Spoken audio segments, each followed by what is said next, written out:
ಪುರಂದರದಾಸರ ಮಾತನ್ನು ಯಾಕೆ ನಾನು ಹೋಲಿಕೆ ಮಾಡ್ತಾ ಇದ್ದೀನಿ ಅಂತಂದ್ರೆ, ಪುರಂದರದಾಸ ಹೇಳುವಂತ ಮಾತು ಬಹಳ ಹಿರಿಯರ ಎಲ್ಲ ಕೂಡ ಇದ್ದಾರೆ. ಇದು ಭಾಗ್ಯ, ಇದು ಭಾಗ್ಯ, ಇದು ಭಾಗ್ಯವಯ್ಯ, ಪದುಮನಾಭನ ಪಾದ ಭಜನೆ ಪರಮ ಸುಖವಯ್ಯ ಅಂತ ಹೇಳ್ತಾರೆ. ಹಂಗೆ ಇಂಥ ಒಂದು ಪವಿತ್ರವಾದಂತ ಸಂದರ್ಭದಲ್ಲಿ ಭಾಗವಹಿಸಿ ಶ್ರೀಗಳ ಭಜನೆಯನ್ನ ಮಾಡಿ ನನಗೆ ನಮ್ಮ ತಂದೆ ತಾಯಿಯಿಂದ ಕೂಡ DK ಶಿವಕುಮಾರ್ ಅಂತೇಳಿ ಶಿವಕುಮಾರ್ ಸಿಗಂತ ಭಾಗ್ಯ ನನಗೂ ಕೂಡ ದೊರಕೊಟ್ರಲ್ಲ. ಇದು ನನ್ನ ಭಾಗ್ಯ, ನನ್ನ ಭಾಗ್ಯ, ನನ್ನ ಭಾಗ್ಯ ಅಂತೇಳಿ ನಾನು ಭಾಗ್ಯ. ಏನೋ ಸಂಬಂಧ ನನಗೆ ಗೊತ್ತಿಲ್ಲ. ಭಕ್ತನಿಗೂ ಭಗವಂತನಿಗೂ ವ್ಯವಹಾರ ನಡೆಯುವಂತ ಸ್ಥಳ ದೇವಾಲಯ.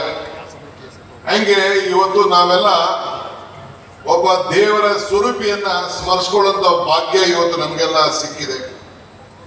ದೇಹಕ್ಕೆ ಏನಾದ್ರು ಹಸುವಾದ್ರೆ ಪ್ರಸಾದ ಬೇಡ್ತೀವಿ, ಮನಸ್ಸಿಗೆ ಹಸುವಾದ್ರೆ ಪ್ರಾರ್ಥನೆ ಬೇಡ್ತೀವಿ. ಮನುಷ್ಯನಿಗೆ ಪ್ರಯತ್ನ ವಿಫಲ ಆಗ್ಬೋದು, ಪ್ರಾರ್ಥನೆ ವಿಫಲ ಆಗ್ಲಿಕ್ಕೆ ಸಾಧ್ಯ ಇಲ್ಲ ಅನ್ನೋದು ಕೂಡ ನನ್ನ ನಂಬಿಕೆ. ನನಗೆ ಧರ್ಮಗಳಲ್ಲಿ, ಜ್ಞಾನಗಳಲ್ಲಿ, ಭಗವಂತನಲ್ಲಿ ನಂಬಿಕೆ ಇಟ್ಕೊಂಡಿರೋನು. ನಾನು ಯಾವಾಗಲೂ ಹೇಳ್ತಾ ಇರ್ತೀನಿ ಇನ್ನೊಂದು ಮಾತನ್ನ, ಧರ್ಮ ಯಾವುದಾದರೂ ತತ್ವ ಒಂದೇ, ನಾಮ ನೂರಾದರೂ ದೈವ ಒಂದೇ, ಪೂಜೆ ಯಾವುದಾದರೂ ಭಕ್ತಿ ಒಂದೇ, ಕರ್ಮ ಅದಾದರೂ ನಿಷ್ಠೆ ಒಂದೇ, ದೇವನೊಬ್ಬ ನಾಮ ಅನುವು ಅಂತೇಳಿ. ಇವತ್ತು ನಮ್ಮೆಲ್ಲರೂ ಕೂಡ ಮನಸ್ಸಿಗೆ ಶಾಂತಿ ಸಿಗಬೇಕು ಅಂತೇಳಿ ಇವತ್ತು ನಮ್ಮ ಮಠಕ್ಕೆ ಬಂದು ಶ್ರೀಗಳನ್ನು ನೆನೆಸ್ಕೊಳ್ಳಿಕ್ಕೆ ನಾವೆಲ್ಲ ಇಲ್ಲಿಗೆ ಬಂದು ಸೇರಿದ್ದೇವೆ. ಶ್ರೀಗಳು ಹಾಕೊಟ್ಟಂತ ದಾರಿ, ಅವರ ಆಚಾರ ವಿಚಾರಗಳ, ಅವರು ಈ ಜಗತ್ತಿನಲ್ಲಿ ಇದ್ದಾಗ ನುಡಿದಂತ ನುಡಿಮುತ್ತುಗಳು, ಇವೆಲ್ಲ ಕೂಡ ನಮ್ಮ ಬದುಕಿಗೆ ಒಂದು ದೊಡ್ಡ ಶಕ್ತಿಯನ್ನ ತುಂಬಿ ಕೊಡುಗೆಯನ್ನು ಕೊಟ್ಟು ಹೋಗಿದ್ದಾರೆ. ನನಗೆ ನೆನಪಿದೆ, ಕೃಷ್ಣ ಅವರ ಸಂಪುಟದಲ್ಲಿ ನಾನು ಸಚಿವನಾಗಿದ್ದೆ. ಒಂದಿನ ಮಠಕ್ಕೆ ಬಂದಿದ್ದು, ಇಲ್ಲಿ ಮಠಕ್ಕೆ ಬಂದು ಇಲ್ಲಿ ನಡೀತಾ ಇರೋಂಥ ಅನ್ನದಾಸೋಹ ಬಗ್ಗೆ ವ್ಯಾಖ್ಯಾನ ನಡೀತು, ಚರ್ಚೆ ನಡೀತು. ಇಲ್ಲಿಂದ ವಾಪಸ್ ಹೋಗ್ಬೇಕಾದ್ರೆ ಕೃಷ್ಣರವರು ತೀರ್ಮಾನ ಮಾಡಿದ್ರು, ನಾನು ಕೂಡ ನನ್ನ ಸರ್ಕಾರದಿಂದ ಇವತ್ತು ಏನು ಸಿದ್ಧಗಂಗಾ ಮಠ ಅನ್ನದಾಸೋಹ ಮಾಡ್ತಾ ಇದ್ದಾರೆ, ಅದು ಒಂದು ಸರ್ಕಾರದ ಕಾರ್ಯಕ್ರಮವಾಗಿ ಪರಿವರ್ತನೆ ಆಗ್ಬೇಕು ಅಂತೇಳಿ ಅನ್ನದಾಸೋಹ ಕಾರ್ಯಕ್ರಮವನ್ನು ಇಡೀ ರಾಜ್ಯಕ್ಕೆ ಮಕ್ಕಳಿಗೆ ಬಿಸಿ ಊಟ ಕೊಡುವಂತ ಒಂದು ಕಾರ್ಯಕ್ರಮವನ್ನ ಈ ಒಂದು ಮಠನೇ ಪ್ರೇರಣೆ ಅಂತ ಹೇಳಲಿಕ್ಕೆ ನನಗೆ ಬಹಳ ಸಂತೋಷ ಆಗ್ತದೆ. ಇದು ಇವತ್ತು ನಾವೆಲ್ಲ ಇಲ್ಲಿಗೆ ಸೇರಿದ್ದೇವೆ. ಇವತ್ತು ನಮ್ಮೆಲ್ಲರ ನೆನಪು. Today I am very happy. I have one request to Raja Singh ji. ನಂದು ಒಂದು ದೊಡ್ಡ ಬೇಡಿಕೆ ಇದೆ. ನನ್ನ ಬೇಡಿಕೆ ಅಲ್ಲ ಇದು, ನಿಮ್ಮ ಬೇಡಿಕೆ, ರಾಜ್ಯದ ಬೇಡಿಕೆ. We all had requested the Honorable, the Prime Minister and the Government of India to give Bharat Ratna to Shri Shivakumar Swamiji. This is a great one request on behalf of Government of Karnataka and all the people of the state, because ನೂರಾರು ಜನ, ಲಕ್ಷಾಂತರ ಜನ ರತ್ನಗಳನ್ನ, ಮುತ್ತುಗಳನ್ನ ಈ ಮಠದಿಂದ ತಯಾರು ಮಾಡಿ ಅಕ್ಷರ, ಅನ್ನ, ಜ್ಞಾನ, ಸಂಸ್ಕಾರ, ಧರ್ಮ ಇವೆಲ್ಲ ಕೂಡ ಬೋಧನೆಯನ್ನು ಮಾಡಿ ಕೊಟ್ಟು ಮನುಷ್ಯವನ್ನ ರೂಪವನ್ನ ಮಾಡಿದಂತ ಒಂದು ಪವಿತ್ರವಾದಂತ ಸ್ಥಳ.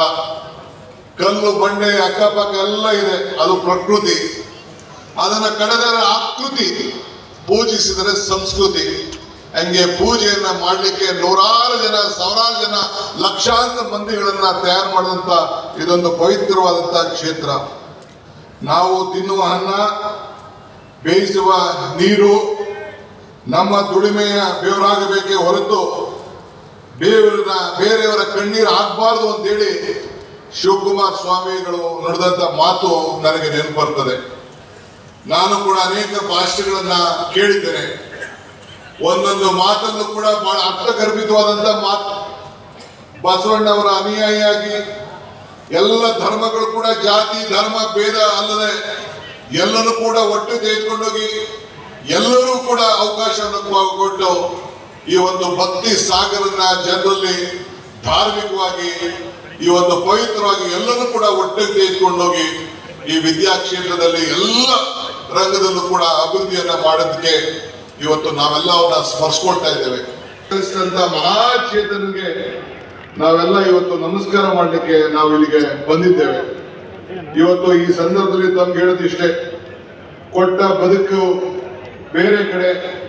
ಯಾವುದೇ ಕೂಡ ನಮ್ಮ ಬದುಕನ್ನ ನಾವೇ ಸೃಷ್ಟಿ ಮಾಡ್ಕೊಳ್ಳಿಕ್ಕೆ ನಮ್ಗೆ ಇವತ್ತು ಏನು ಮಾರ್ಗದರ್ಶನವನ್ನು ಕೊಟ್ಟರು ಅದನ್ನು ನಾವು ಯಾರು ಕೂಡ ಮಾಡಲಿಕ್ಕೆ ಸಾಧ್ಯ ಇಲ್ಲ. ಈ ವೇದಿಕೆ ಇವತ್ತು ಶಿವಕುಮಾರ್ ಸ್ವಾಮಿಗಳು ಅವರು ನಡೆದಂತ ದಾರಿ ಇವತ್ತು ಹೇಳೋದಾದ್ರೆ, ನನ್ನ ಶಾಲಾ ಜೀವನದಲ್ಲಿ ನನಗೆ ನಮ್ಮ ಉಪಾಧ್ಯಾಯರು ಒಂದು ಮಾತನ್ನ ನನಗೆ ಹೇಳಿದ್ರು. ಏನಂತಂದ್ರೆ, ಅಲೆಕ್ಸಾಂಡರ್ ಗ್ರೇಟ್ ಭಾರತ ವಶಪಡಿಸ್ಕೊಳ್ಬೇಕು ಅಂತ ಹೇಳಿ ಹೊರಡ್ತಾರಂತೆ. ಆಗ ಪ್ರಪಂಚದ ಮೂರು ಭಾಗದಲ್ಲಿ 2 ಭಾಗನ ಆತ ವಶಪಡಿಸ್ಕೊಂಡಿರ್ತಾರಂತೆ. ಕೊನೆಗೆ ನಾನು ಭಾರತದ ಕಡೆ ಹೋಗ್ಬೇಕು ಅಂತ ಹೇಳಿ ತನ್ನ ಗುರು ಅರಿಸ್ಟಾಟಲ್ ಭೇಟಿ ಮಾಡ್ಲಿಕ್ಕೆ ಹೋಗಿ ಆಶೀರ್ವಾದ ಪಡ್ಲಿಕ್ಕೆ ಹೋಗ್ತದಂತೆ. ಈ ತರ ನಾನು ಭಾರತ ಕಡೆ ಹೋಗ್ತಾ ಇದ್ದೀನಿ, ಇಷ್ಟು ಭಾಗನ ನಾನು ವಶಪಡಿಸ್ಕೊಂಡಿದ್ದೀನಿ, ಭಾರತನ ವಶಪಡಿಸ್ಕೊಳ್ತೀನಿ ಅಂತ ಹೇಳ್ತಂತೆ. ಆಗ ತನ್ನ ಗುರು ಅರಿಸ್ಟಾಟಲ್ ಹೇಳಿದಂತೆ, ಪಾಪ ಇಲ್ಲಿ ನೀನ್ ಕೂತ್ಕೋ ಅಂತ ಕುಂಡಿಸ್ಬಿಟ್ಟು, ನೀನು ಭಾರತಕ್ಕೆ ಹೋಗ್ತಾ ಇದ್ದೆ, ನೀನು ವಾಪಸ್ ಬರ್ತೀಯ ಅಂತ ನನಗೆ ಗೊತ್ತಿಲ್ಲ, ನೀನ್ ಬರೋದಾದ್ರೆ 5 ವಸ್ತು ತೆಗೆದುಕೊಂಡು ಬಾ ಅಂತ ಹೇಳಿದಂತೆ. ಏನ್ ಗುರುಗಳೇ 5 ವಸ್ತು ಅಂತ? ಒಂದು ರಾಮಾಯಣದ ಗ್ರಂಥ, ಮತ್ತೊಂದು ಮಹಾಭಾರತದ ಗ್ರಂಥ, 3ನೇದು ಕೃಷ್ಣನ ಕೊರಳು, 4ನೇದು ಗಂಗಾಜಲ, 5ನೇದು ಒಬ್ಬ ತತ್ವಜ್ಞಾನಿ. ಒಬ್ಬ ಶಿವಕುಮಾರ ಸ್ವಾಮಿ ಅಂತ 5 ಗ್ರಂಥ ಜೊತೆ ಒಬ್ಬ ತತ್ವಜ್ಞಾನಿ ತೆಗೆದುಕೊಂಡು ಬಂದ್ರೆ ಇಡೀ ಭಾರತವನ್ನೇ ತೆಗೆದುಕೊಂಡು ಬಂದಂತೆ ಅಂತೇಳಿ ಅರಿಸ್ಟಾಟಲ್ ತನ್ನ ಗುರು ಅಲೆಕ್ಸಾಂಡರ್ಗೆ ಹೇಳಿದಂತ ಒಂದು ಮಾತು. ಹಂಗೆ ಈ ದೇಶದ ಆಸ್ತಿ, ನಮ್ಮೆಲ್ಲರ ಸಂಸ್ಕೃತಿ,